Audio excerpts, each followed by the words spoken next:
गेल्या अनेक दिवसापासून दहिसर चेक नाक्यावरती वाहनांची कोंडी होते. ट्रॅफिकच्या समस्या निर्माण झालेल्या आहेत. टोल मुक्त केल्यानंतर सुद्धा त्या ठिकाणी वाहनांची गर्दी बघितल्यानंतर गेल्या आठवड्यामध्ये मी मुंबई रिजनचे ट्रॅफिकचे अधिकारी व मीरा भाईंदरचे ट्रॅफिकचे अधिकारी यांच्यासोबत दहिसर पोलीस स्टेशनमध्ये आपण मीटिंग घेतली होती. त्याच्यानंतर आज सकाळी मीरा भाईंदर रिजनचे ट्रॅफिक डीसीपी, त्यांचे अधिकारी, त्याचप्रमाणे आपल्या मुंबई रिजनचे ट्रॅफिकचे डीसीपी आणि त्यांचे अधिकारी, त्याचप्रमाणे मीरा भाईंदरचे आमदार नरेंद्र मेहता आणि मी स्वतः आम्ही जॉईंट व्हिजिट केली.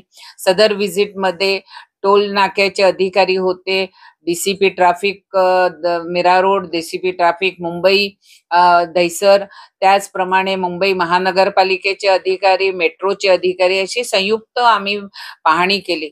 ह्याच्यावरती आपल्याला काय सोल्युशन करता येईल की ज्या टोल फ्रीच्या गाड्या आहेत त्या एका बाजूने जातील आणि हेवी व्हेकल आहेत, हेवी व्हेकलचं डायव्हर्शन केतकीपाड्यावरनं कसं करता येईल. त्याचबरोबर पेंडकर पाड्याचा जर सिग्नल काढला तर त्याच्याने काय आपल्याला ट्रॅफिकला राहत मिळते. अशा अनेक प्रश्न आम्ही चर्चा केल्या आणि त्याच्यातून 20 दिवसाचा आम्ही कालावधी त्यांना दिलेला आहे. त्या ह्याच्यामध्ये त्यांनी सोल्युशन काढावं.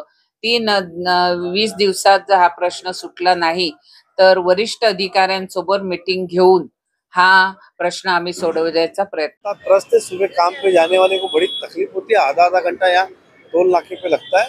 तो इसका क्या निवारण हो सकता है, इसलिए संबंधित अधिकारी के साथ एक बैठक ली और इसके निवारण के लिए अनेक उपाय योजना की, जिसके अंदर कुछ पे इम्प्लीमेंट करेंगे, एक एक करके बहुत सारी चीज़ों के फेरबदल करना है और आने वाले 10-15 दिन के अंदर अलग अलग उपाय योजना करके इसका समाधान करेंगे। अहमदाबाद से मुंबई से भी गाड़ियाँ रोज लाखों गाड़ियाँ गुजरती, उसको लेकर नया समाधान क्या है? ठीक है, सभी जगह अपने अपने प्रॉब्लम्स होंगे, लेकिन विशेष तौर पे आज जो इस टोल नाके के ऊपर दहिसर चेक नाके पे जो हर रोज जाम लगता है जाते समय और आते समय, उसका निवारण करना बहुत ज़्यादा ज़रूरी था, क्योंकि सुबह का समय जाने का काम पे होता है तो दोनों ही तरफ तकलीफ थी।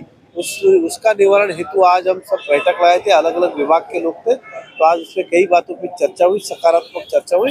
उस निवारण के लिए कुछ चीज़ें आज होगी, कुछ कल होंगे, कुछ आने वाले 8-10 दिनों में होंगे और मुझे विश्वास है कि इसके ऊपर कोई ना कोई हल निकलेगा।